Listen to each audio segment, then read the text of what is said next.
सोचो एक प्लेयर है जो रोज नेट प्रैक्टिस करता है, पसीना बहाता है, कोचेस की बात सुनता है, पर 6 महीने बाद भी एक ही क्वेश्चन कि भाई इंप्रूवमेंट हो ही नहीं रही है। अगर ये लाइन तुम्हारी लाइफ से मैच करती है तो ये वीडियो तुम्हारे लिए नहीं बल्कि तुम्हारे फ्यूचर के लिए है। आज इंटरनेट पे ड्रिल्स मिल जाती हैं, वर्कआउट मिल जाता है, मोटिवेशन मिल जाता है, पर किसी ने ये नहीं बताया कि 6 महीने को सिस्टम के साथ कैसे यूज करते हैं। लेकिन आज इस वीडियो के एंड तक तुम्हें एक एवेल्यूएशन फ्रेमवर्क मिलेगा, बिगिनर से एडवांस तक जाने का क्लियर पाथ मिलेगा, और सबसे इंपॉर्टेंट बात कि तुम समझ जाओगे कि तुम पहले गलत जगह पर मेहनत कर रहे थे। अब एक हार्ड सच सुनो, जो ये है कि most cricketers practice wrong not less. उनका 6 मंथ का प्लान होता है, रोज नेट प्रैक्टिस, थोड़ा फिटनेस और संडे को मैच। पर क्रिकेट ऐसे इंप्रूव कभी नहीं होता। क्रिकेट इंप्रूव होता है जब तुम्हारा फोकस हर फेज में अलग होता है, और यही फ्रेमवर्क कोई नहीं बताता। अब ध्यान से सुनना कि क्रिकेट इंप्रूवमेंट का मतलब मोर प्रैक्टिस नहीं होता, बल्कि क्रिकेट इंप्रूवमेंट का मतलब होता है evolve phase by phase, beginner, intermediate, advance. ये लेवल्स नहीं बल्कि रोल्स होते हैं, और अगर तुम गलत रोल का काम कर रहे हो तो तुम्हारा फ्लो रुक जाएगा। अब सुनो 3 सबसे बड़े किलर्स। पहला, सब कुछ एक साथ इंप्रूव करना। दूसरा, प्रो ड्रिल बिगिनर बॉडी पे लगाना। तीसरा, मैच परफॉर्मेंस और नेट प्रैक्टिस को सेम समझना। यही रीजन है कि तुम नेट में तो किंग पर मैच में ब्लैंक हो जाते हो। और सबसे बड़ा खतरा ये नहीं है कि तुम वीक हो, बल्कि सबसे बड़ा खतरा तो ये है कि तुम्हें लगता है कि तुम सही डायरेक्शन में हो, और इसी इल्यूजन में 6 महीने निकल जाते हैं, कॉन्फिडेंस टूट जाता है और सेल्फ डाउट आ जाता है। अब समझो फ्रेमवर्क।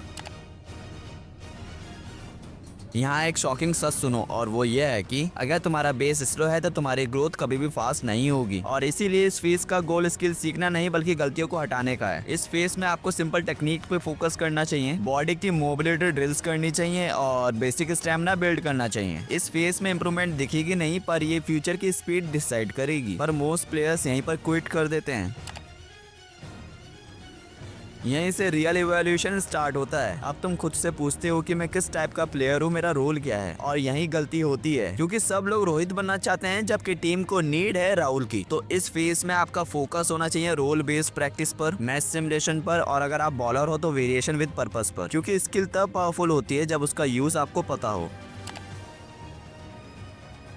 यहाँ पर एक सच सुनो जो कोई नहीं बोलता, कि मैचेस तुम्हारी स्किल्स टेस्ट नहीं करते बल्कि तुम्हारी प्रिपरेशन टेस्ट करते हैं। तो इस फेज में आपका फोकस होना चाहिए प्रेशर प्रैक्टिस पर, एग्जॉस्ट होते हुए भी डिसीजन मेकिंग पर, और कंसिस्टेंसी पर, क्योंकि यहाँ फिटनेस हीरो नहीं बल्कि सपोर्ट होती है। अब आपको इसके बाद डेली मोटिवेशन नहीं बल्कि सिस्टम चाहिए। तो इसके लिए सिंपल रूल्स फॉलो करो, डेली इंटेंट के साथ प्रैक्टिस करो, वीकली रिव्यू करो और मैच के बाद एनालाइज करो। और अगर तुम वीकली ये नहीं पूछ रहे हो कि मैं बेटर हुआ या सिर्फ बिजी था, तो तुम स्टक हो और आगे भी रहोगे। और अगर तुम ये सब फॉलो करते हो तो तुम वही प्लेयर हो। पर अब सोच अलग है, प्रैक्टिस अलग है, और कॉन्फिडेंस रियल है। अब तुम चेस नहीं करते बल्कि अब तुम प्रिपेयर करते हो। अब तुम रैंडम ड्रिल्स नहीं करते, कंपैरिजन नहीं करते, प्रोसेस पे ट्रस्ट करते हो। और कोचेस तुम्हें अब नोटिस करते हैं कि इसके गेम में तो क्लैरिटी है। अब मेरी लास्ट लाइन सुन लो, कि ये प्लान तुम्हें ओवरनाइट स्टार नहीं बनाएगा, पर ये तुम्हें सीरियस क्रिकेटर बना देगा। और क्रिकेट में टैलेंट दिखता है पर सिलेक्शन स्ट्रक्चर को मिलता है। और अगर तुम कंफ्यूज हो, डायरेक्शन ढूंढ रहे हो और तुम्हें लगता है कि टाइम जा रहा है, तो याद रखना कि 6 महीने कम नहीं होते जब तुम सही फ्रेमवर्क में इवॉल्व करते हो। तो